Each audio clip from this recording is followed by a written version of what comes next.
Assalamualaikum warahmatullahi wabarakatuh. Alhamdulillahilladzi khalaqa fasawwa walladzi qaddara fahada. Ashhadu an la ilaha illallah wahdahu la syarika lah subhanahu wa ta'ala wa ashhadu anna Muhammadan abduhu wa rasuluhu nabiyul huda wa ashhadu anna Muhammad sallallahu alaihi wa ala sairil mala wa ahli baitihi sadati syurafa wa ashabihi al-kiramin nubala wa tabi'ina lahum bi ihsan ila yaumil iqabi wal jazaa. Amma ba'du, fa usi nafsi wa iyyakum ayyuhal muslimun wa ayyatuhal muslimat bi taqwallahi azza wa jalla haqqat taqwa wa muraqabatihi bis-sirri wan najwa, fa inna ajsadana 'ala an-nari la taqwa fatamassaku minal islami bil urwatil wuthqa wa tazawwadu fa inna khairaz zadi taqwa. Ya ayyuhalladzina amanu taqullaha haqqa tuqatih wa la tamutunna illa wa antum muslimun. Bapak dan Ibu kaum muslimin dan muslimat, saudara-saudara dan saudari, ikhwan dan akhwat yang hadir pada subuh ini di Masjid At-Taqwa Indo Sakinah wal Mawaddah Pekanbaru. Alim ulama, cerdik pandai, tokoh adat, tokoh masyarakat, hadirin wal hadirat, ataupun yang mendengarkan melalui media atau menyaksikan melalui media atau mendengarkan melalui 91,1 FM dimanapun berada. Bersyukur kita kepada Allah SWT, subuh ini masih menjadi milik kita. Kita hadir dengan penuh sukacita, dengan niat yang insya Allah ikhlas, berharap ridha Allah Tabaraka wa Ta'ala. Berat, memang berat. Salat itu sendiri berat, apalagi subuhnya. Tapi kebaikan yang Allah berikan tidak tanggung-tanggung dan tidak sembarangan. Salat sunatnya saja lebih baik daripada dunia dan seisinya. Walaupun tadi gara-gara sunatnya terlambat pula satu rakaat akibatnya. Jadi ketimbang tadi sini salat sunatnya itu di rumah, pilih di rumah, akhirnya terlambat pula. Pas saya sampai Allahu Akbar, ruku. Saya berharap tadi dengar mobil nanti imam pertimbangkan sedikit tambah satu ayat. Tapi ini perlu saya sampaikan. Kadang-kadang imam terlupa, atau kadang-kadang mempertimbangkan yang sedang sholat. Saya masih ingat Nabi SAW, kalau dia jadi imam dengar trompa di luar masjid, dia panjangkan sedikit sampai orang ini bisa bergabung, karena bisa ruku bersama imam itu mendapatkan satu rakaat. Tapi mungkin tadi imam tidak dengar mobil saya, atau tidak bisa membedakan mobil ustadz dengan mobil yang lain. Nah, atau mungkin sudah terlalu panjang di rakaat pertama, daripada dimarahin orang ramai, lebih baik dimarahin satu orang. Atau dia tahu ustadz kalau marah tidak lama-lama. Terima kasih. Ala kulli hal, ya perlu saya klarifikasi, karena nggak enak juga ustadz terlambat, kan nggak enak juga. Padahal tadi 10 menit menjelang azan atau 15 menit saya sudah jalan kaki tadi, karena Bang Romi suruh saya olahraga, Bang. Jadi jalan kaki sekitar rumah tadi dulu sambil manaskan mobil. Jadi pas azan saya wudhu, pilih tadi di sana, takut tidak dapat nanti. Akhirnya sholat sunat di rumah dulu. Subhanallah, dengan harapan tadi agak panjang sedikit, tapi itulah nasib. Apa boleh suratan takdir mau begitu ya. Allah musta'an. Saya yang salah itu. Saya yang salah. Semoga Allah memaafkan. Kaum muslimin dan muslimat dirahmati Allah. Menyambung kaji kita bersama Imam Al-Bukhari rahimahullah melalui kitab Al-Adabul Mufrad.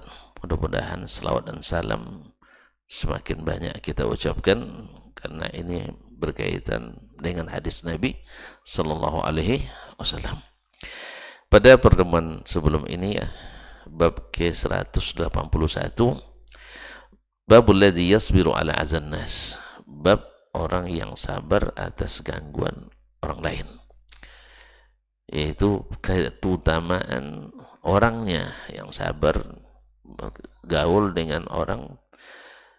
Dan tentu saja yang namanya bergaul itu mesti ada hal-hal yang tidak menyenangkan, walaupun sebagian besar pasti menyenangkan.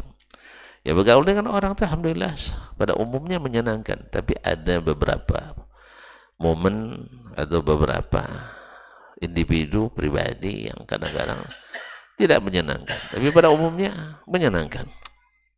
Mungkin dari 100 orang yang kita bergaul dengannya, yang tidak menyenangkan paling 2-3 emangnya. 90 lebih menyenangkan. Atau dari sekian hari yang kita lalui, setahun 360 hari atau 365 hari berdasarkan perhitungan Masehi, mungkin yang tidak menyenangkan hanya 10 bulan ya. Nah, dari 365 hari hanya 10 bulan yang kadang tidak menyenangkan. Pada umumnya menyenangkan dalam bergaul dengan manusia, dengan keluarga, dengan teman-teman, masyarakat. Alhamdulillah.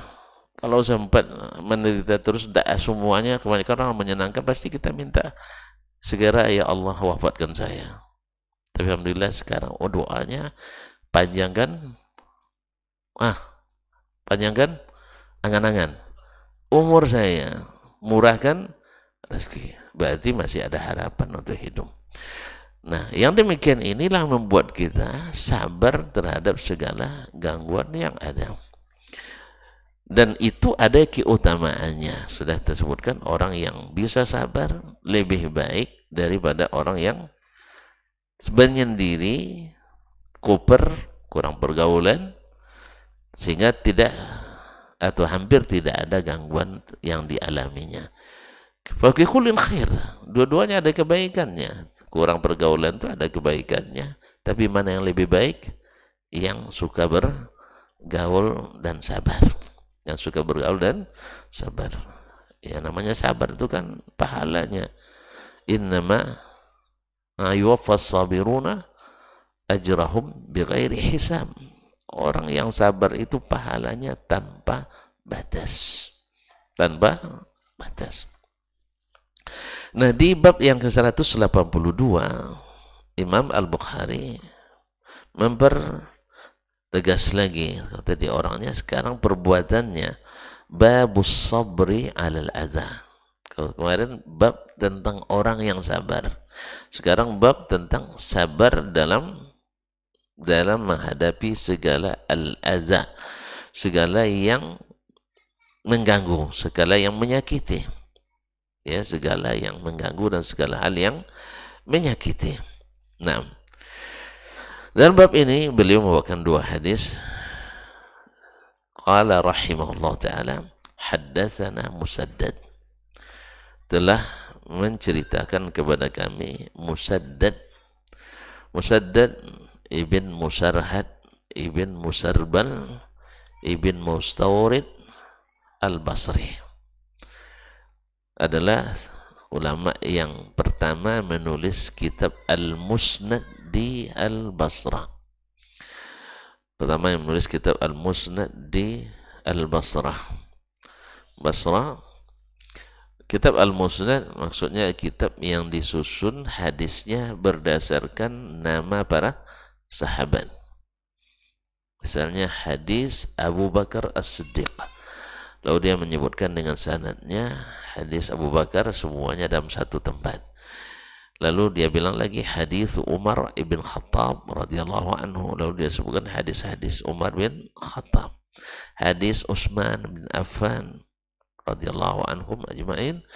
Lalu dia sebutkan di bawah itu hadis-hadis yang diriwayatkan oleh Utsman dari Nabi sallallahu alaihi wasallam. Selanjutnya haditsu Ali ibn Abi Thalib dan seterusnya. Ini namanya kitab Al-Musnad. Jadi seperti Musnad Imam Ahmad rahimahullah atau Musnad Ishaq bin Rahuya, Musnad Ad-Darimi dan sebagainya.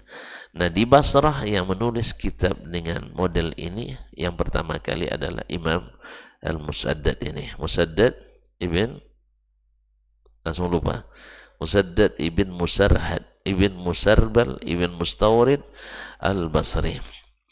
Qala rahimahullah haddatsana Yahya ibn Sa'id, telah menceritakan kepada kami Yahya ibn Sa'id. Nah, siapa Yahya ibn Sa'id ini? Yahya ibn Sa'id itu banyak, ada Al-Ansari, ada Yahya ibn Sa'id bin Farrukh Al-Qattan. Nah, di sini ada yang maksud adalah Yahya ibn Sa'id ibn Farrukh Al-Qattan Al-Basri, Imamu Al-Jarh wa Ta'dil, salah satu dari Imam Al-Jarh wa Ta'dil.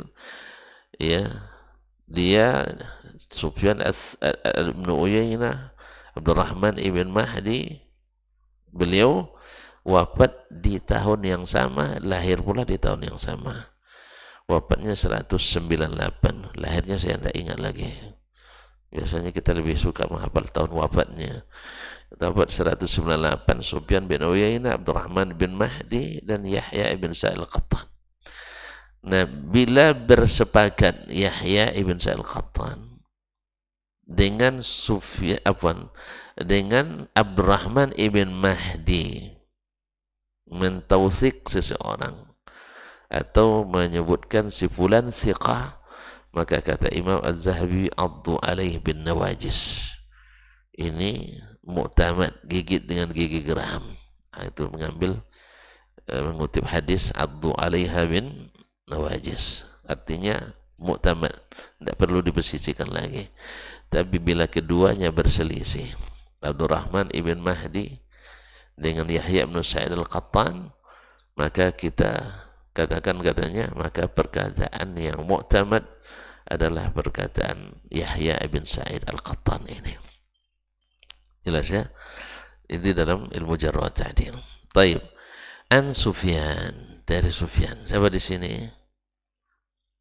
Sufyan Ats-Tsauri. Ahsanta. Sufyan ibn Sa'id ibn Masruq Abu Abdullah Ats-Tsauri Al-Kufi, faqihul Iraq di zamannya, adalah ulama hadis dan fikih di Irak pada zamannya. Pada zaman itu ada imam 4 pula yang menjadi rujukan utama di negeri Islam. Bila orang ada masalah pasti menanya mereka. Satu adalah Sufyan Ats-Tsauri di Irak, Al-Auza'i di Syam, Lais ibn Sa'ad di Mesir, dan Imam Malik ibn Anas di Hijaz. Mereka imam 4-nya waktu itu. Cuman dari imam yang 4 ini yang lulus verifikasi, ini bahasa sekarang nih, artinya yang punya mazhabnya masih eksis dan banyak pengikut adalah Imam Malik ibn Anas. Itu mazhab Maliki. Zalika fadlullah yu'tihi man yasha. Tidak semua orang yang terkenal mendapatkan kelebihan yang sama. Oleh sebab itu, terimalah apa yang Allah takdirkan untuk diri kita, sehingga tak kurang juga bagian pahala bagi kita. Sufyan Ats-Tsauri rahimahullah qala haddatsani al-A'mash, telah menceritakan kepadaku Al-A'mash, Sulaiman ibn Ma'ran Al-Kahili. Nah, masih ingat dia thiqah mudallis, salah satu dari 6 tabi'in yang menjadi perpustakaan sanad hadis. Masih ingat? Dia masih ingat dah? Ada 6 tabi'in yang menjadi perpustakaan sanad hadis. Masih lupa? Alhamdulillah. Makanya jadi pede justru yang ulang-ulang, karena alhamdulillah kita pelupa gitu. Jadi Imam Az-Zuhri di Madinah, Imam Amru ibn Dinar al-Makki di Makkah. Imam Qatadah ibn Di'am as-Saddusi di Basrah. Imam Yahya ibn Ma'ali. Hah? Di Kampar? Nah, Imam Yahya ibn Abi Katsir al-Yamami di Basrah. Kemudian Imam Sulaiman bin Mahran al-A'mash di Kufah yang rawi kita hari ini, dan Abu Ishaq as-Sabi'i juga di Kufah. Kaum muslimin dan muslimat dirahmati Allah. An Sa'id ibn Jubair, dari Sa'id ibn Jubair al-Asadi al-Walibi maulahum, Abu Abdullah atau Abu Muhammad al-Kufi.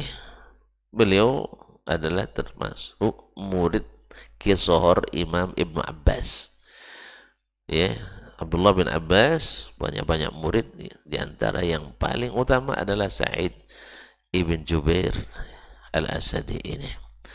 Beliau qutila sabran, mati dibunuh oleh penguasa zalim pada masa itu, Hajjaj ibn Yusuf al-Thaqafi. Hajjaj bin Yusuf al-Thaqafi, penguasa zalim, dia pantang melihat leher ulama dan mulai subur lehernya, dia senang untuk memangkasnya, apalagi kalau pokal pula.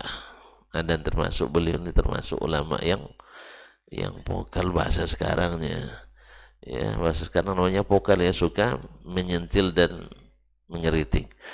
Oleh sebab itu kaum muslimin dan muslimat dirahmati Allah, itu ijtihad beliau, sehingga beliau ditangkap, dihadapkan ke depan Hajjaj bin Yusuf al-Thaqafi dan dibunuh olehnya.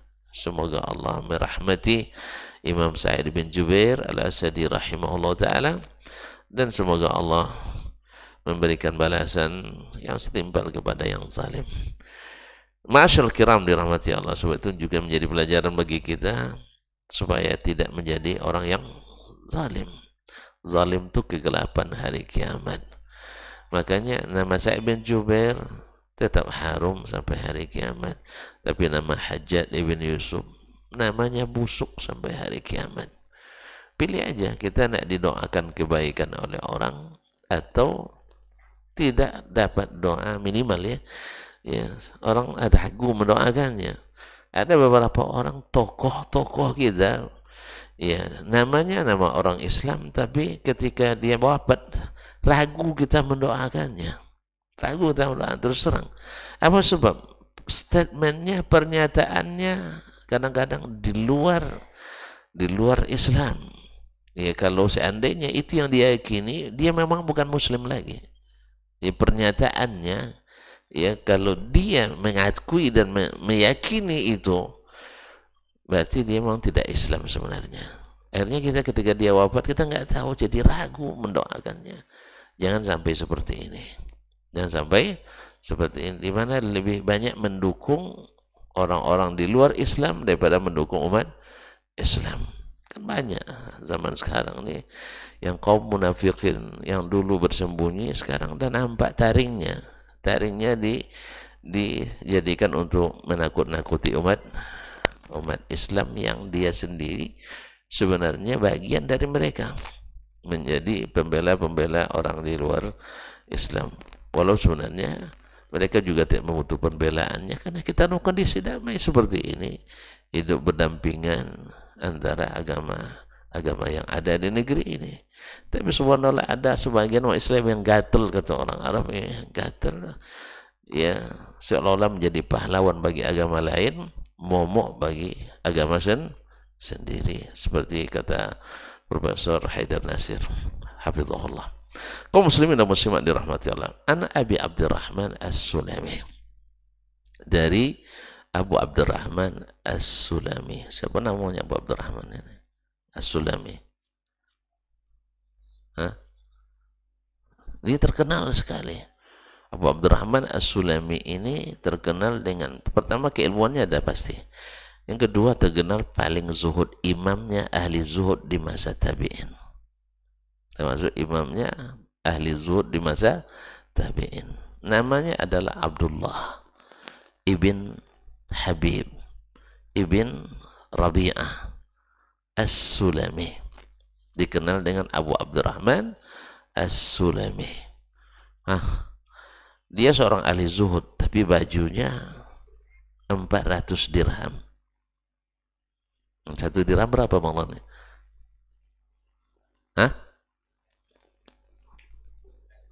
Enggak, dinar itu. Dirham. Satu dinar, satu dirham. 27.000, 70.000. Murah sekali sih. Dulu. Satu dirham ya, 2,5 gram perak. 70.000 kali 400. Hitung-hitung duit banyak. 7 kali 4, 28 juta. Coba yang pakai baju 28 juta, angkat tangan. Saya nak coba pakai sekali aja, tes aja gitu. Ya, saya tes di ruang apa nih, kawan harus ini, di mana rasanya pakai baju. Kemarin pas ke Jakarta, masuk ke apa Bang, galeri di hotel itu kan, di lobi ada galeri baju-baju mahal kan. Saya tengok baju kaos, nanya setelah korting harganya hanya 1.200.000. Ya, bukan tidak ada duit untuk beli, ada. Cuman saya tengok celana saya. Celana harganya 300.000 dengan ongkos jahitnya. Pakai baju kaos sudah tidak matching, saya bilang. Akhirnya tidak jadi. Cinan sih Cinan memang. Akhirnya saya lebih senang pakai baju kaos yang harga-harga 75.000. Kan itu kan matching jadinya. Jelas ya? Pernah suatu masa saya dulu diajak abang saya masuk plaza sepatu 5 lantai, sepatu semuanya tuh dengan sandal. Payah pula nyari, sesuai warna tidak sesuai ukuran, sesuai ukuran tidak sesuai size-nya. Pas dapat size-nya enak dipakai, ringan, merek pun merek yang terkenal di mana-mana. Pas nengok bandrolnya hanya 600 ringgit waktu itu. Akhirnya saya bilang, bukan tidak mau, cuman kalau saya beli besok tidak mau mampir di masjid lagi sholat. Apa sebab? Khawatir sepatu hilang. Itu yang masalahnya. Kemudian waktu itu celana saya harganya 35.000. Ya, kalau 600 ringgit berapa? Iya, sekitar 8 juta lah ya. Enggak, 8 apa? 4.000, 3.500 kali 6. Sekitar 2 juta ya. 2 juta enggak matching, celana 35.000. Itu. Kemudian yang saya khawatirkan tuh, saya enggak berani lagi mampir sholat asar di masjid. Kalau sempat itu terjadi, enggak jadi saya beristri dengan yang sekarang. Itu kan Allah yang ngatur itu memang. Dia tertarik itu saja dilihatnya saya mampir di masjid sholat asar. Di saat anak muda waktu itu jarang yang mampir, sekarang ramai, ya kan? Masa kami bujang-bujang itu jarang anak muda yang mampir sholat asar, sholat zuhur di masjid. Pas soal mampir dia lewat, sampai dia berdoa di mobil, ya Allah semoga saya dapat anak-anak nanti seperti mereka, mau mampir sholat asar di masjid. Di sana pun saya berdoa. Apa doa saya? Ya Allah beri saya istri yang salihah, cantik, tidak masalah, asal kaya. Akhirnya bertemulah doa kami di aras sana. Ya, kami belum saling mengenal, tapi doanya cepat kenalan dulu. Akhirnya Allah mudahkan seperti yang terjadi. Alhamdulillah. Cerita lengkapnya lihat senja di Padang Arafah. Yang mana tahu cerita lengkapnya dari situ nanti. Allah musta'an. Kaum muslimin dan muslimat dirahmati Allah Subhanahu wa taala. Ini Abu Abdurrahman Sulami, Abdullah ibn Habib bin Rabi'ah. Beliau seorang zuhud, tapi pakaiannya boleh mahal. Zuhud itu, makanya zuhud itu bukan campang-camping. Definisi zuhud banyak ulama mendefinisikannya. Ya, di antara yang paling, menurut saya yang paling bagus adalah tarku ma la yanfa'uka bil akhirah. Meninggalkan segala sesuatu yang tidak bermanfaat di akhirat. Kalau baju bagus bermanfaat di akhirat, ya pakai. Kalau mobil mahal bermanfaat untukmu di akhirat, pakai. Rumah besar bermanfaat untuk di akhirat, pakai. Ya, tapi dengan syarat jangan ngutang, habis itu mati meninggalkan utang gara-gara bikin rumah besar. Jangan. Ya. ngutangnya semasa hidup aja. Udah mati. Nah, jadi kaum muslimin dan muslimat dirahmati Allah Subhanahu wa taala. Baik. Ayahnya sahabat Nabi, Habib bin Rabi'ah, sahabat Nabi. Beliau sebenarnya lahir di masa Nabi masih hidup, tapi tidak bertemu dengan Nabi SAW, tidak jadi sahabat, hanya jadi tabi'in. An Abi Musa, dari Abi Musa al-Ash'ari, Abdullah ibn Qais al-Ash'ari, masyhur, salah seorang ulama di masa sahabat Nabi SAW. Beliau pernah juga jadi amir di Irak, menjadi gubernur di Irak di masa, dan saat itu ulama besarnya di Irak ada Abdurrahman ibn Mas'ud radhiyallahu taala anhu. An Nabi sallallahu alaihi wasallam, dari Nabi sallallahu alaihi wasallam, qala, dia berkata, laisa ahadun aw laisa syai'un asbara ala adhan yasma'uhu min Allah azza wa jalla, innahu la yadda'una lahu waladan wa innahu la yu'afihim wa yarzuquhum. Akhrajul Bukhari dan Muslim. Nabi bersabda, tidak ada seorang pun atau tidak ada sesuatu pun yang lebih sabar mendengar yang menyakitkan, ya, tidak ada yang lebih sabar ketika mendapatkan sesuatu yang menyakitkan atau gangguan yang menyakitkan lebih dari Allah Subhanahu wa taala. Berarti Allah sangat sabar. Di sini didapatkan bahwa di antara sifat Allah yang sabit adalah sifat as-sabru, sifat sabar. Bagaimana sabarnya? Allahu a'lam. Tapi yang jelas Nabi menyebutkan Allah adalah paling sabar. Apa contohnya? Innahum la yadda'una lahu waladan. Mereka mengklaim Allah punya anak. Ini kan yang paling menyakitkan, karena ini syirik, dan syirik itu la zulmun azim. Saking besarnya sampai Allah mengikrarkan tidak ada ampun bagi orang yang berbuat syirik. Tidak ada ampun bagi orang berbuat syirik. Wa qalu takhadar rahmanu walada laqad ji'tum syai'an idda takadu as-samawati yatafarna wa yatafattarna wa tanshaqqu al-ardu wa takhirru al-jibalu hadda. Mereka berkata, Allah memiliki anak. Sesungguhnya kalian sudah mendatangi suatu kemungkaran yang besar. Mengatakan suatu kemungkaran yang besar. Hampir-hampir langit runtuh. Bumi hancur, berpecah. Dan gunung-gunung pun runtuh ketika mereka menyebut Allah memiliki anak. Berarti luar biasa kaum muslim dan muslimat dirahmati Allah SWT. Ini kita nak ucapkan pula selamat Allah memiliki anak, atau selamat kelahiran anak Tuhan. Wih, Masya Allah, banyak pula yang Masya Allah bela-belain itu. Untuk apa?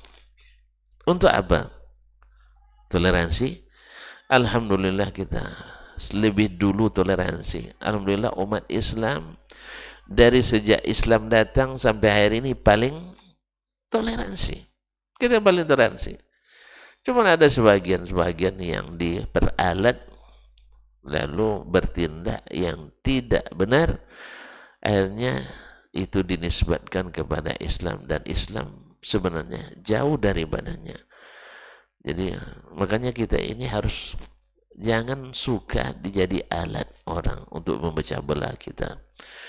Ya, disuruh diasung-asung untuk membuat kerusakan atas nama umat Islam.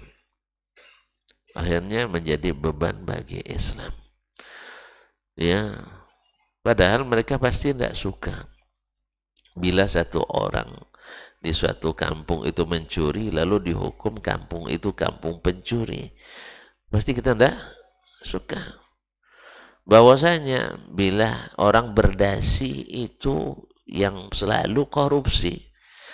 Kan yang selalu berkorupsi itu orang, yang selalu korupsi itu orang berdasi. Yang tidak berdasi, yang bersarung apa yang tidak dikorupsinya?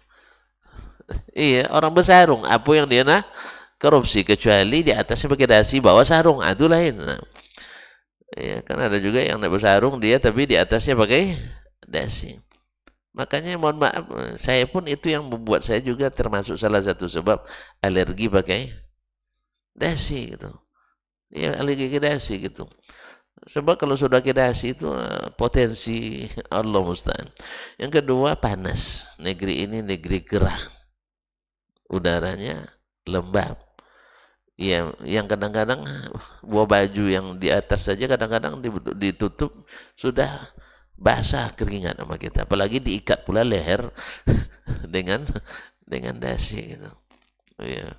Kecuali bagi yang sudah bekerja dari AC ke AC, mobil pakai AC, awak mobil AC juga nya. Cuman itulah. Ya, pernah saya bawa naik mobil dari Madinah ke Riyadh, basah baju saya kan. Masya Allah, mandi Ustaz di mobil tadi, kata kawan di sana. Iya, karena teman-teman tuh mobilnya mobil bagus baru kan, karena kerja di Toyota. Awak sisa-sisa orang ya kita pakai. Jadi AC-nya bikin kita mandi keringat di mobil gitu. Ya ada AC tapi panas gitu. Allah musta'an. Jadi kaum muslimin dan muslimat dimati Allah. Tidak mungkin rela kita bilang asal berdasi korupsi. Mau untuk bilang begitu? Tidak suka. Demikian juga kita umat Islam ini ada yang berbuat kesalahan. Sekian banyak umat Islam melakukan kesalahan, lalu dituduh setiap umat Islam mesti begini. Atau sebagian orang ciri khas tertentu melakukan kesalahan, lalu kita katakan ini teroris. Tentu nak tahu bahwasanya di Amerika dari 80 sampai 88 saja itu terjadi serangan terorisme itu lebih dari 500 kali, 538 kali di Amerika. Yang melibatkan umat Islam hanya 13 kali dari 500. Lalu selebihnya orang apa? Orang non-muslim sih, bukan kafir. Yang muslim hanya 13 kali. Nah, kenapa?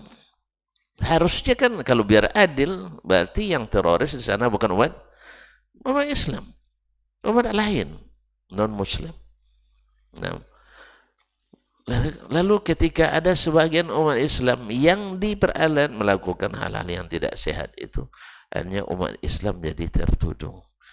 Makanya tulisan Profesor Haidar Nasir, ketika agama jadi tersangka, agama kita jadi tersangka, semua yang berbau Islam di mata umat Islam sendiri jadi momok, na'udzubillah. Nah, kaum muslimin dan muslimat, oleh sebab itu kita belajar dari Allah SWT. Allah dikatakan punya anak, padahal Allah sangat tidak suka disebut punya anak. Nah, maka Allah mengatakan innallaha la yaghfiru ay yushraka bihi. Allah tidak mengampuni dia disekutukan dan mengampuni dosa selain itu. Kaum muslimin, tapi Allah tetap sabar. Allah tetap sabar. Buktinya apa? Kata Nabi SAW, innahum yad'una lahu waladan, mereka mengatakan Allah punya anak. Padahal ini perkataan paling mungkar sedunia. Ini juga bil munasabah kaum muslimin dan muslimat dan mati Allah, kita juga dilarang untuk meyakini orang yang di luar agama kita sesat. Padahal mereka sering menyebut kita domba-domba yang tersesat. Kok kenapa mereka tidak dilarang? Kita dilarang mengatakan mereka orang sesat. Mereka juga sendiri mengakui mereka orang kafir. Tapi kita tidak boleh mengatakan orang kafir. Kaum muslimin dan muslimat dirahmati Allah Subhanahu wa taala, mereka yang memang melakukan itu, apa katanya? Innahum yad'una lahu waladan. Allah berarti sejak zaman Nabi ini sudah ada. Maka Nabi melarang kita untuk mengikuti dan tolong menolong dalam masalah ini. Ma'asyiral kiram dirahmati Allah. Wa innahu la yu'afihim wa yarzuquhum. Tetapi Allah tetap menyehatkan mereka dan memberi rezeki pada mereka. Allah. Kalau sempat seperti kita disakiti seperti itu, jangankan kita, Abu Bakar Siddiq radhiyallahu anhu, lihat ketika Ummul Mukminin At-Tahirah, ketika Ummul Mukminin yang suci Aisyah radhiyallahu anha dituduh oleh kaum munafikin melakukan perbuatan yang tidak terpuji, ya, ikut-ikutan pula Mistah. Mistah ini kerabat Abu Bakar yang dibelanjai oleh Abu Bakar sehari-hari, kehidupan dia dan keluarganya. Dia buta, ikut pula terpengaruh, menebar fitnah itu. Allah, bayangkan kaum muslimin dan muslimat, memang fitnah itu luar biasa, ya. Makanya kadang-kadang kawan dekat pun kadang kalau di masa fitnah susah dipercaya. Dia lebih mencari selamat untuk diri. Dilihat orang pada ikut, dia ikutan pula. Ya. Akhirnya sampai berita ke Abu Bakar. Abu Bakar bersumpah, sejak saat ini saya tak akan belanjai lagi. Bayangkan. Coba bayangkan. Kalau sempat Allah seperti itu. Kalau kau syirik, aku tak beri nafkah, aku tak beri rezeki, kalian akan sakit selamanya. Tapi Allah sabar. Bahkan kaum muslimin dan muslimat hari ini, ada orang pergi haji dan umrah bikin dosa di depan Ka'bah. Bikin dosa di depan Ka'bah. Kalau Allah tidak sabar, pasti Allah azab. Kan sebagian kan mengatakan, kalau seandainya itu tidak benar, pasti Allah sudah turunkan azab. Antum jangan lupa, beratus tahun dulu berhala nginapnya di mana? Hah? Dalam Ka'bah, di rumah Allah. Allah suka? Hah? Tidak suka. Suka sama Abu Jahal? Suka sama Abu Lahab? Tidak. Jadi tidak ada barometer andainya kalau Allah tak turunkan azab, berarti mereka benar. Kalau Allah tak matikan, mereka benar? Tidak. Sebab Allah sabar. Allah sabar. Makanya tetap mereka disehatkan, tetap diberi rezeki, diberi anak, diberi istri dan sebagainya. Apa sebab? Karena dunia ini dan segala isinya tak senilai sebelah sayap lalat di sisi Allah. Kalau sempat dunia sama nilainya seperti sayap lalat. Sayap lalat berapa saya sebelah saya? Nah, ada yang orang nak beli. Bahkan orang jadikan, bawa. Ada sempat antum punya satu kontainer sayap lalat misalnya, orang bawa semua gratis. Nah, ada mau sayap lalat. Nah, sebelah sayap lalat, dunia dan seisinya tidak ada nilai sisi Allah SWT. Kalau bukan karena zikrullah, dunia ini mal'unah, terlaknat, rendah, hina dina. Makanya Allah berikan, ambillah. Sebab kalian ditunggu. Imma taubat, kembali kepada Islam, atau kalian akan kekal di kerak neraka. Pilih yang mana? Makanya Allah SWT dalam hadis ini disebutkan Allah sabar. Tak ada yang lebih sabar dari Allah SWT. Dilakukan orang di depan rumahnya, dalam rumahnya, kemungkaran luar biasa, tapi Allah tetap beri rezeki, Allah tetap berikan kesehatan. Pernah ada di Pekanbaru ini dulu seorang dokter membawakan kesesatan, mengingkari hadis-hadis Nabi. Lalu dia bilang, saya berani bertaruh, bila saya salah saya mati. Nah, agama itu tidak dengan taruhan. Agama ini dengan dalil dan bayan. Dulu orang Quraisy juga sudah mengatakan itu ke Nabi SAW. Bahkan mereka minta pada Allah, ya Allah, andainya yang dibawa Muhammad ini benar, fa'amtir alaina hijaratan minas sama', tolong turunkan hujan batu dari langit. Nah, zaman itu, zaman azab itu sudah di zaman Nabi tidak ada lagi. Kalau dulu orang mengingkari turun azab yang menghabiskan, Tapi alhamdulillah rahmatan lil alamin, orang-orang kafir itu masih diberi kesempatan nak menikmati dunia atau kembali ke pangkuan Islam. Alhamdulillah Islam tak pernah memaksa, tetapi Islam berdakwah dan Allah sabar, kita pun harus sabar juga. Kita tidak sampai dibilang yang paling kita ini. Alhamdulillah sampai hari ini berdakwah belum pernah dibilang orang gila, Bang.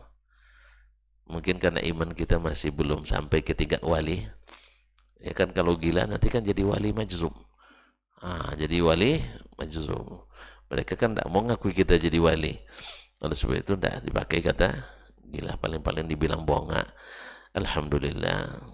Ya, kadang-kadang yang bilang tuh lebih yang bilang bonga tuh kadang sering tidak lulus dulu. Ya, alhamdulillah. Dan orang pasti akan ketawa gitu. Ya. Orang sudah sampai dapat gelar akademisi tertinggi lalu dibilang bonga, kan tuh ketawa orang. Ya kan, Anda kan baru aja. Itu pun karena dorong-dorong barangkali dapatnya. Nah, jadi kaum muslimin dan muslimat, tidak mungkin. Jadi tidak mau dibilang gila. Sebab apa? Kalau gila itu wali, jadi wali. Gitu, ini tidak ada yang diwali katanya. Nah, Allah musta'an. Kaum muslimin dan muslimat dirahmati Allah.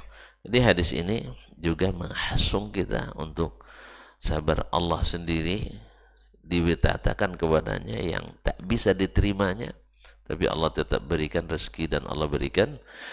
Nah, ini diantara adab yang disukai oleh Allah SWT. Baik, lalu Imam Al-Bukhari menyebutkan hadis selanjutnya, haddatsana Umar ibn Hafs, telah menceritakan kepada kami Umar ibn Hafs, itu Umar ibn Hafs ibn Ghiyas Al-Kufi.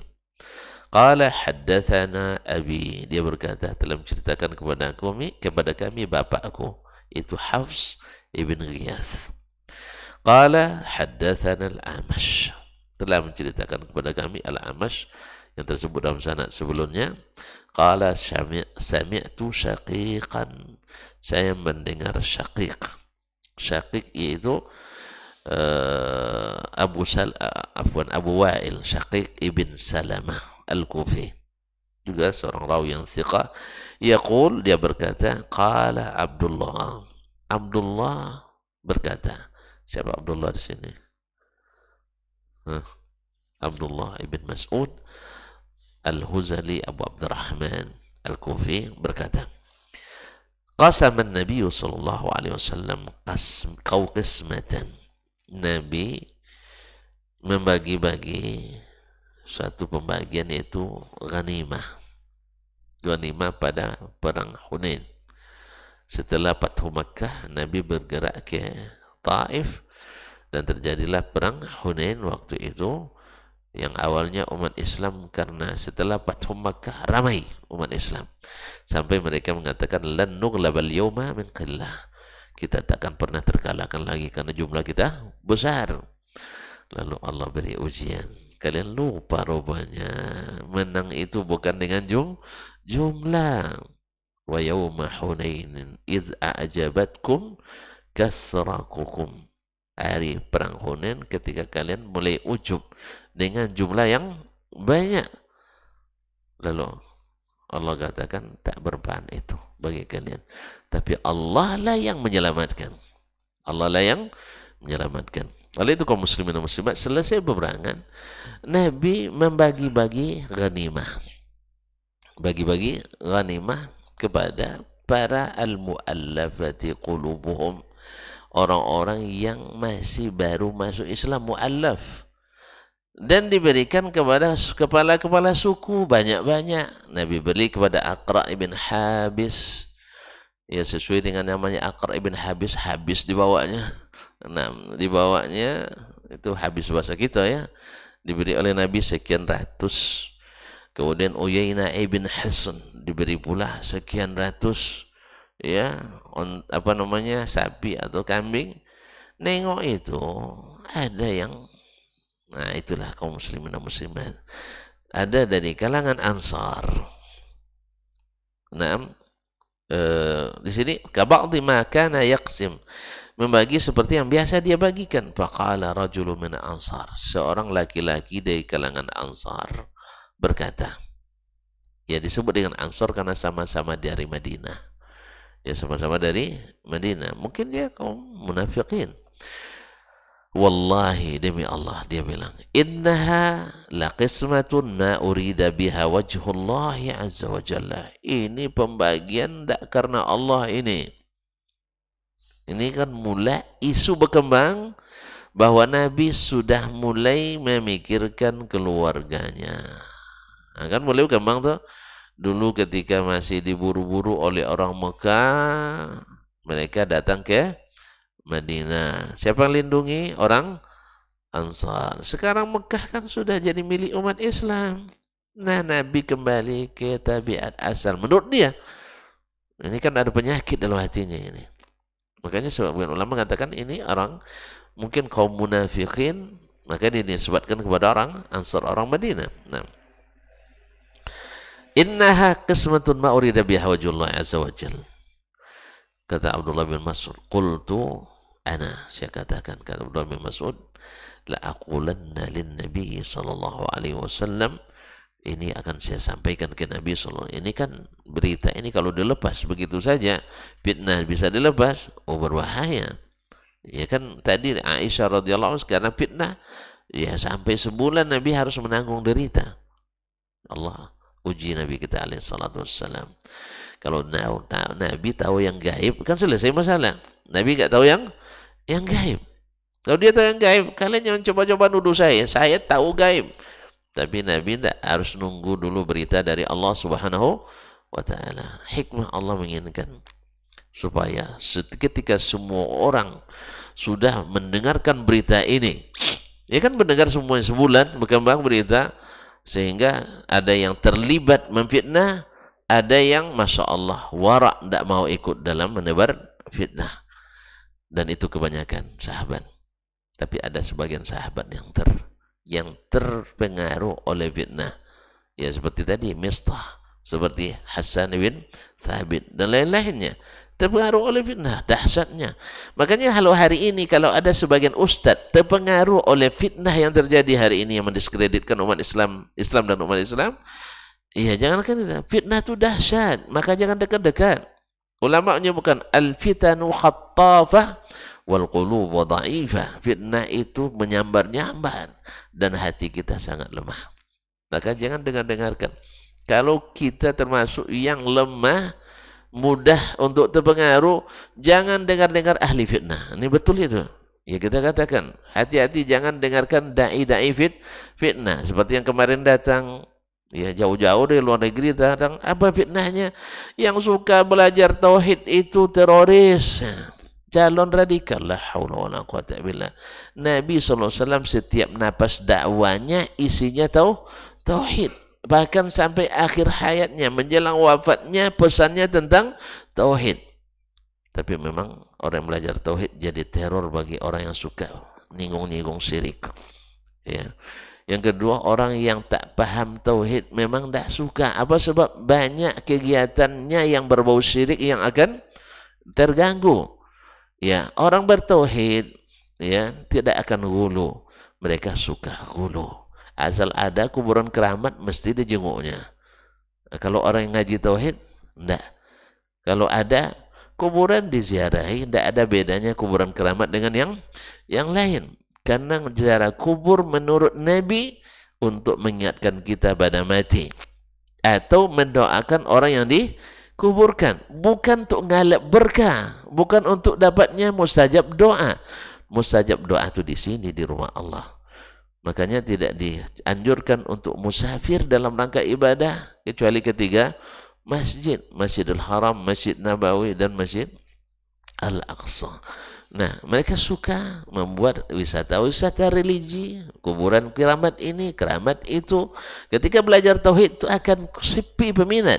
Akhirnya mereka memusuhi orang yang belajar tauhid, sehingga dibuat fitnah. Apa yang paling laku hari ini? Fitnah radikalisme, fitnah terorisme.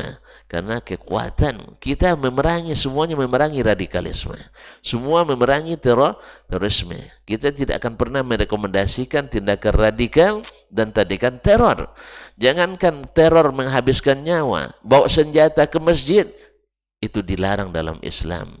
Menggertak dan menakut-nakuti orang dilarang dalam Islam. Tapi dalam kondisi perang tidak mungkin menakutkan. Sekarang kita dalam kondisi perang. Oleh itu kaum muslimin semuanya dimanfaatkanlah isu picisan itu oleh mereka, jauh-jauh datang dari sana, tiba-tiba merusak. Iya, tambah merusak. Akhirnya membuat fitnah di antara kaum muslimin, mengadu domba. Kalau ngaji tauhid, mulai judulnya nanti memurnikan tauhid. Berarti kajian radikal ini. Padahal mereka juga sering membuat istilah memurnikan akidah. Berarti radikal juga jadinya, suka membahas. Kan ada judulnya memurnikan akidah Ahlussunnah wal Jamaah dalam kurung aswaja. Kan ada judulnya. Berarti radikal juga kalau gitu, suka ngaji tauhid. Cuman yang dimaksudnya tauhid yang dimaksud adalah tauhid yang benar, bukan tauhid yang bercampur dengan ilmu-ilmu kaum Mu'tazilah, lalu dinamakan dengan ilmu kalam yang terangkum dalam akidah Asy'ariyah dan Maturidiyah yang sangat jauh dari keyakinan as-salafu as-salih. Katanya mengikut as-salaf, tetapi ketika ditanya siapa di antara salaf yang mengatakan sifat 20, dia akan bingung. Nggak ada memang. Abu Bakar, Umar, nggak ada. Ketika ditanya Allah mawjud bila makan, hadis atau bukan? Oh bukan. Perkataan Ali, di mana dapat? Dibuat pula tadlis. Riwayat Abu Bakar Al-Baghdadi. Awak kira Khatib Al-Baghdadi ahli hadis yang ahli fikih mazhab Syafi'i.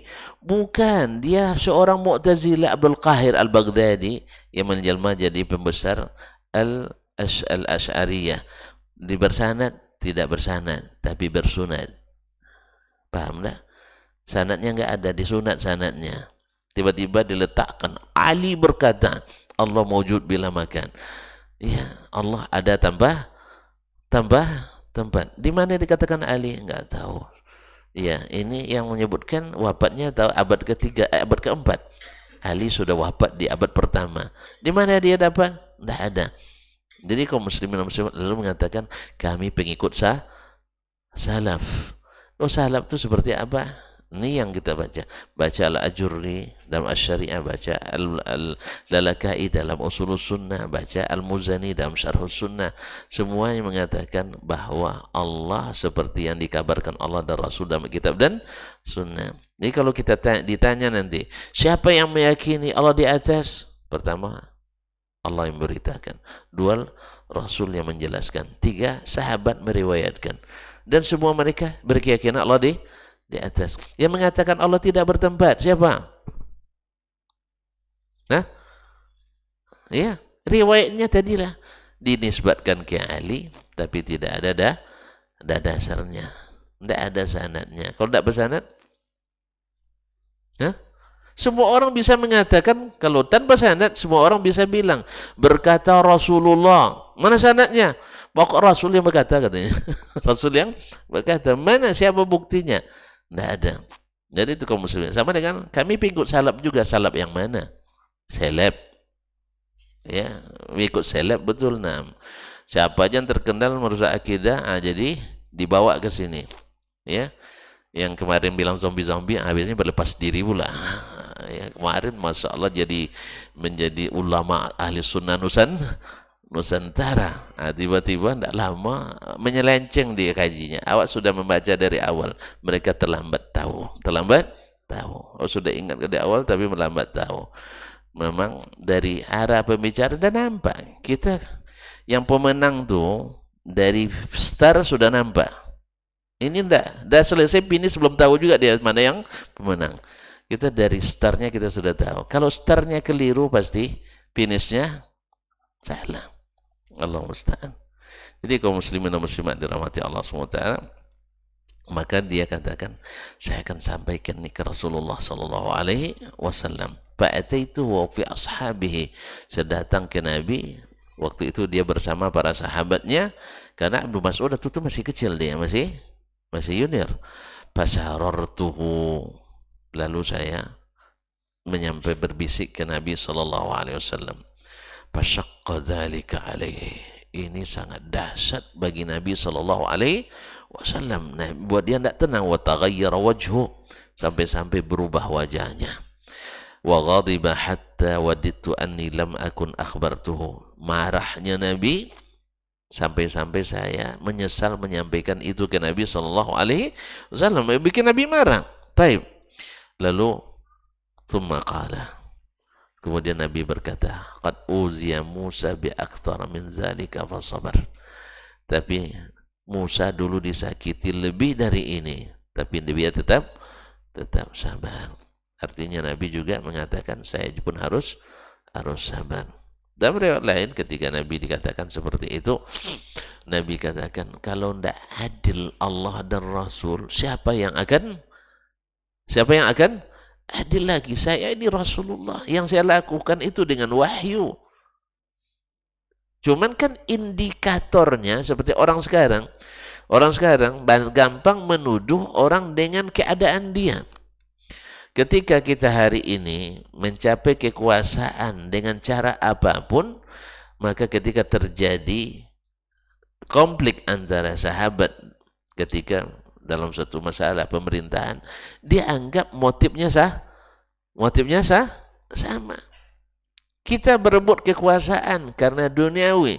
Mereka waktu itu bukan merebut kekuasaan karena duniawi, tapi kada ijtihad yang berbeda. Ali mengatakan stabilitas dulu diamankan, baru nanti dihukum para pembunuh Utsman. Para Muawiyah dengan dorongan orang-orang Syam ingin selesaikan dulu para pembunuh Utsman, baru bicara masalah stabilitas. Sehingga Muawiyah mensyaratkan baiat ke Ali, selesaikan pembunuh Utsman. Kaum Khawarij yang membunuh Utsman harus dihukum dulu, baru mengurus stabilitas negara. Ali tidak. Hukum baru bisa dijalankan setelah diamankan seluruh ini. Berbaiat dulu. Tidak ketemu. Akhirnya terjadilah apa yang terjadi. Dikira oleh orang yang tidak beriman, yang belajar Islam kepada orang yang tidak beriman, akhirnya dianggaplah itu sebagai perebutan kekuasaan. Seperti yang terjadi di zaman kita. Kaum muslimin dan muslimat dirahmati Allah. Kita di zaman itu, tuan-tuan tahu nggak? Sahabat itu ketika terjadi fitnah antara Muawiyah dan Ali, itu sahabat kata Ibnu Hajar masih ada sekira 35.000 orang masih hidup. Yang terlibat dalam kasus itu hanya 35 sampai 40 orang. Berapa persen? 35 dari 35.000. 1%, Bang? Enggak, Bang. 0,01%. Bukan 0,1. 0,01%. 1 dari 1.000. 1 dari 1.000. Banyak. Hah? Banyak tuh. Lalu antum nak menghukum mereka seperti kita. Kita kebanyakan terlibat. Mereka kebanyakan tidak terlibat. Yang terlibat pun karena mereka bagian dari pejabat. Pejabat di Muawiyah, pejabat di Ali bin Abi Thalib. Ya mau tidak mau mereka. Jadi sahabat semuanya menghindari fitnah. Kecuali yang memang tidak bisa keluar dari lingkaran fitnah. Paham tidak? Paham? Bila terjadi perselisihan misalnya antara Pak Gubernur dengan Pak Wakil misalnya. Baik. Yang bawahan wakil dengan bawahan gubernur bisa memisahkan diri dari mereka masing-masing. Tapi kalau kita bisa. Saya tidak ikut lah. Tidak pro ke Pak Gubernur, tidak pro ke Pak Wakil. Apa sebab saya tidak ada kaitannya? Tidak ada SK saya yang mau dicabut. Kemudian loyalitas menghendaki. Antum kalau sudah bersama dengan pimpinan antum harus loyal. Harus loyal. Karena mereka resmi negara. Jelas? Kalau antum membelot, pengkhianat namanya. Makanya ini yang mereka, pejabat-pejabat yang, orang-orang yang menjabat pada masa itu. 35 dari 35.000 orang. Maka menghukum orang harus sesuai dengan kondisi mereka, bukan kondisi kita. Kalau kita semuanya harus kekuasaan. Dulu mereka kalau nak jadi pejabat tinggi, wajib tak berdusta. Iya, kalau hari ini? Nah gimana? Hari ini? Pandai-pandai lah. Pandai. Jadi kalau dulu yang jadi itu memang orang pandai. Kalau sekarang yang jadi orang pandai-pandai. Kadang-kadang dulu yang jadi orang pintar. Sekarang yang jadi orang pinter. Itu orang pinter. Dukun. Nah, makanya kalau nak jadi pemimpin sekarang harus bawa orang pinter, bukan orang pintar. Tidak butuh orang pandai, tapi yang pandai-pandai. Itu bedanya. Maka tidak bisa di zaman mereka kita ukur dengan zaman kita. Zaman sekarang ini masya Allah, yang pintar kawan pun di telikungnya. Sampai ke organisasi keagamaan pun, auzubillah, sudah mulai berebut kekuasaan, bukan karena kapasitas dan kredibilitas, apalagi integritas, tapi kadang-kadang udah mulai dengan mengocek isi tas. Apa maksudnya? Ya, kasih ini, dukung saya. Kasih ini, dukung saya. Sehingga semua pakai tim ses. Tim sukses. Timnya sukses, yang diusung yang tidak sukses. Allah musta'an. Timnya sukses karena mereka sudah ambil bagian semuanya. Kan ada kontraknya. Berapa? Ya, kita kerja nih dengan Bapak supaya goal nanti berapa perlu? 10 miliar? 20 miliar? Oh, saya punya hanya 2 miliar. Oh, 2 miliar tidak akan jadi tuh. 20 miliar aja yang terduduk. Ya kan? Apalagi hanya 2 miliar. Jadi kayak yang hanya punya 2 miliar tidak usah apa nanti terduduk. Tidak akan duduk tuh. Hanya terduduk. Jadi zaman ini harus tim suksesnya semakin ramai, semakin banyak pengeluarannya. Kemudian mereka ke bawah, ikan nauzubillah. Kebanyakan harus menghalalkan segala cara. Ya, ustadz yang dikenal pun bagus nanti bisa jadi buruk. Nah, gimana caranya? Itu terserah. Yang penting jagoan saya harus jadi jagoan kita, sehingga memburukkan kawan sendiri kadang. Allah musta'an. Nah, setelah itu baru namanya konsolidasi. Setelah jadi, yang ini nggak jadi, bagi-bagi apa? Bukan, nggak bagi kursi. Abang jadi wakil lah ya katanya untuk ngobat hati. Hati dah luka sejak kemarin. Di waktu kampanye, di waktu suksesi, ya, si Fulan tutup kesalahan, dibuka keburukan-burukannya. Terobati dengan jabatan? Tidak juga. Kalau soalnya sudah main buka rahasia yang tak patut dibuka. Ini khawatir kita sudah masuk ke link-link yang bersifat keagamaan. Jadi orang keagamaan pun tidak bisa juga dicontoh lagi. Berebut kekuasaan. Akhirnya kalau begini kita, orang kan melihat sahabat dengan kacamata ini juga. Padahal jauh panggang dari api. Adalah menkiaskan dua hal yang berbeda. Bedanya tak langit dengan bumi. Dulu mereka lari di kekuasaan, kita sekarang berlari mengejar kekuasaan. Mereka tuh sambil karena lari dihukum karena tidak mau. Kalau sekarang biarlah berurusan hukum, yang penting mau. Kalau kita biar berkasus hukum, yang penting harus jadi. Dulu mereka enggak, karena enggak mau mereka dihukum. Nasallallahu alaihi wasallam. Maka mengkiaskan mereka dengan kita beda sekali. Kembali ke ini, jadi Nabi alaihissalam ketika dikritisi oleh orang tadi, Nabi tentu marah. Sebab apa? Ini syariat yang dia lakukan, yang dikritiknya syariat, bukan pribadi. Ya, bukan pribadi. Karena Nabi membagi itu karena Allah Subhanahu wa taala. Dan hasilnya jelas. Ketika Aqra' bin Habis bawa pemberian Nabi itu 100 ekor sapi, Sampai di kampungnya, dia bilang, Ayyuhan nas, ittabi'u Muhammadan, hai manusia, wahai masyarakat, ikut Muhammad, fa innahu yu'ti man la yakhaful faqr. Sebab dia memberi orang yang tak takut jatuh miskin. Ini contohnya 100 sapi saya dapat. Akhirnya 70 keluarga langsung masuk Islam sehari itu. Hah, rugi Nabi memberi? Rugi? 70 kakak langsung masuk Islam. Hampir seluruh kabilahnya masuk Islam. Karena memang kita boleh memberikan hadiah, memberikan zakat kepada orang yang diharapkan masuk Islam.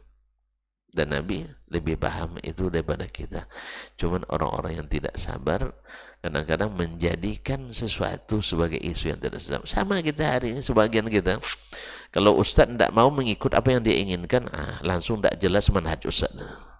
Apa sebab tidak jelas? Tidak mau punya dayannya. Jadi memangnya manhaj itu ikut antum segala hal. Kalau tidak ikut, tidak jelas manhajnya. Kalau gitu tidak usah bermanhaj. Ini banyak orang seperti itu hari ini. Na'udzubillah, thumma na'udzubillah. Jadi kaum muslimin dan muslimat dirahmati Allah, maka intinya sabarlah. Bersabar.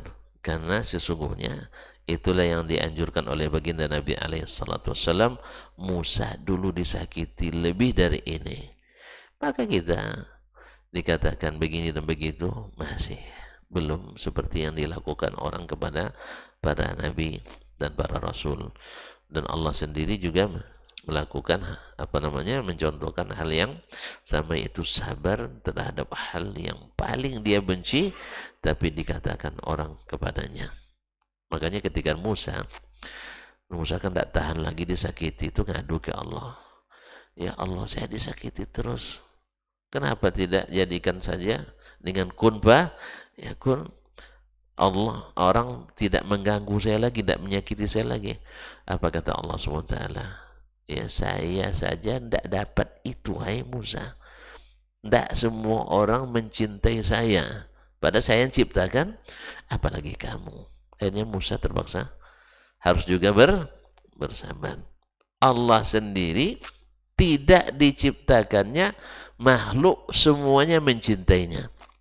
Kan banyak makhluk. Mana yang sekarang lebih banyak kufur kepada Allah atau beriman? Lebih banyak kufur.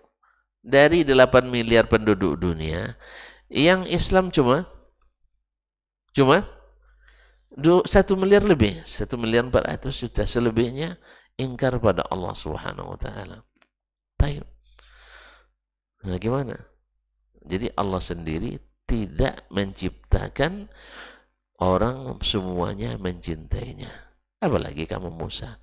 Hanya Musa sabar ketika disakiti. Dan ketika Nabi kita disakiti, beliau juga sabar. Musa dulu lebih dahsyat, maka mereka sabar. Nabi Musa sabar. Nah, ini juga menunjukkan keutamaan sabar terhadap segala yang menyakitkan. Yang kita alami pasti lebih ringan daripada yang dialami oleh Rasulullah Sallallahu Alaihi Wasallam. Maka bersabar, jangan salah langkah. Sebagian kita tidak sabar, ya tidak sabar, ya pokoknya dilawan katanya. Apa yang nak dilawan? Kita bukan sedang perang, kita sedang diuji. Jadi bukan bahasanya, dakwah ini bukan bahasa melawan, tapi bahasanya adalah bahasa menjelaskan, menanggung segala gangguan. Apalagi Masya Allah, di masa kita ini, di negeri Islam terbesar di dunia ini, banyak kasus-kasus masjid dinonaktifkan. Ini malu kita ke dunia. Ya, dulu kalau di dunia luar itu orang non-muslim yang nutup masjid. Tapi di negeri kita, orang muslim yang nutup masjid. Tidak malu kita tuh. Padahal kita negeri umat Islam terbesar.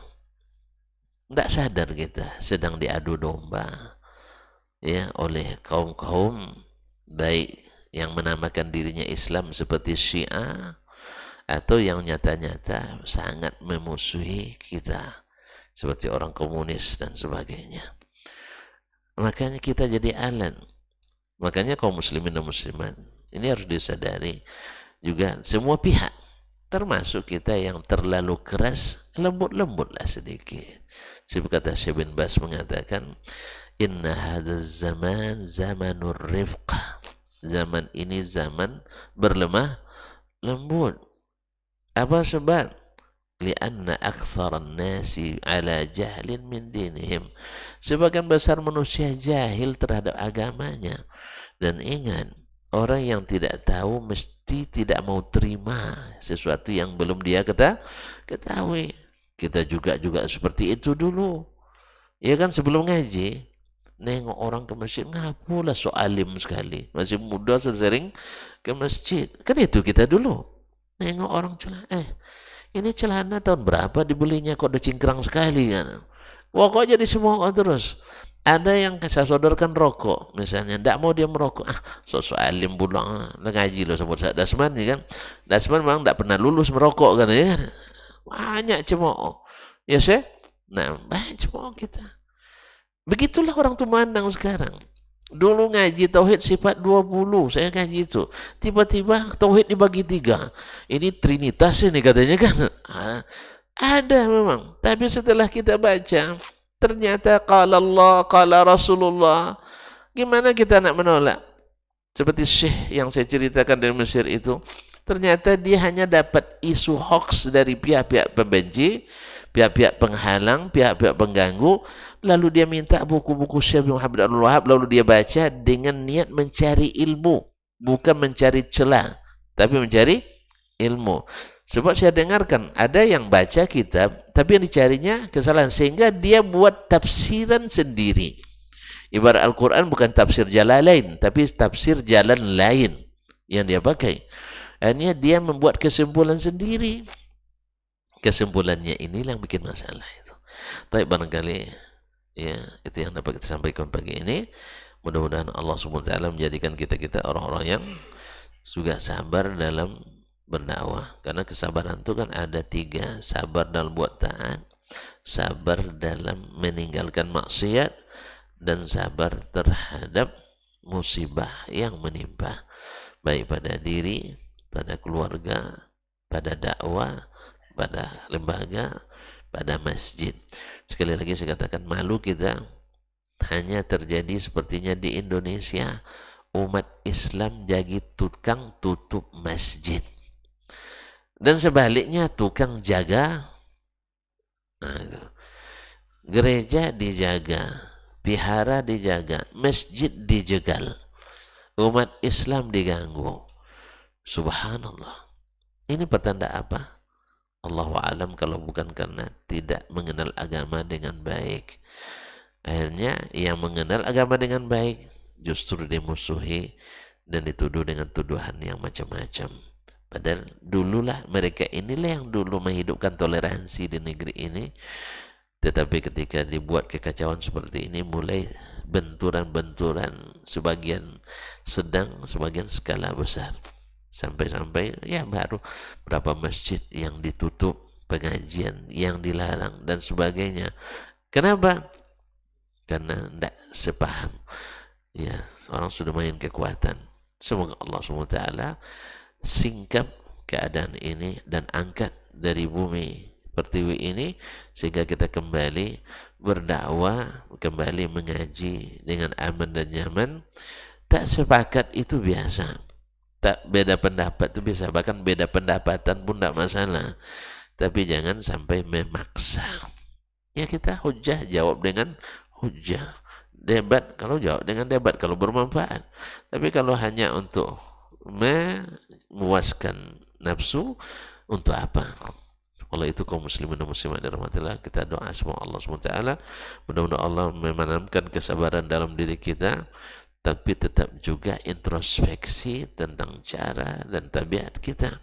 Jangan kita menjadi beban bagi dakwah karena tidak memahami situasi dan kondisi di mana kita berdakwah. Kapan kita harus cepat larinya, kapan kita harus sedang, kapan harus berhenti dulu sementara, melepas ngantuk, ya, melepas lelah, atau menunggu razia selesai. Kan ada razia atau menjelang ketika ada kemacetan di jalan, jangan ambil jalan lain, jangan potong kompas, menambah kemacetan dakwah. Tapi sabar menunggu di belakang. Sebab apa? Ingat, keberhasilan dakwah jangan harus kita, tidak. Siapapun yang melakukan, asal dakwah jalan, kita harus gembira, tidak harus kita. Ini yang masalah juga kita.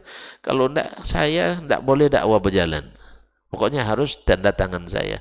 Ya akhi, antum bukan Rasulullah Sallallahu Alaihi Wasallam. Tidak bisa jadi judukan semuanya. Kemudian kedua, antum juga gak pernah salah. Kenapa orang lain tidak boleh? Tidak boleh salah. Kita semuanya mu'arradun lil khata. Siap untuk disalahkan. Tapi dengan dalil dan hujjah. Ya, dengan dalil dan hujjah. Oleh sebab itu jaga kebersamaan, jaga persatuan, sabar terhadap perbedaan antara kita dengan kawan. Kawan, bukan lawan ini, kawan. Ya. Oleh itu mudah-mudahan Allah SWT berikan kita akhlak ini, sabar terhadap segala hal yang mengganggu, yang menyakiti, baik yang datang dari internal kita sesama mengaji, ataupun dari eksternal yang belum mengaji, bahkan dari eksternal yang tak mungkin mengaji sama kita. Ya misalnya orang-orang non-muslim yang mengganggu, atau orang-orang liberal yang suka bikin gangguan, atau orang-orang syiah yang memang tak nyaman kita hidup aman. Kemanapun mereka masuk pasti memporak-porandakan barisan. Semoga umat Islam ini tersadarkan, tidak terprovokasi. Wallahu ta'ala alam wa sallallahu ala nabiyina Muhammad wasallam. Terima kasih dan mohon maaf. Subhanakallah bihamdik. Asyhadu an la ilaha illa anta astaghfiruka wa atubu ilaik. Wassalamualaikum warahmatullahi wabarakatuh.